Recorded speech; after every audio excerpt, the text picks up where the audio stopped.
Today we talk about how to turn on this sign or know how you can do that on your Flightradar24 app. So all you have to do, you just go down, you click here on settings down here. So then it's going to show for us list like this. Then all you have to do, just go above visibility, click on it here. So then it's going to take us to this list. You just go down here, then you come here to airborne aircraft, click in this sign here.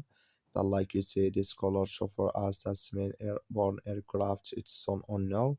That's all you have to do. I wish you are great. Thank you for watching. Don't forget to support us by like and subscribe.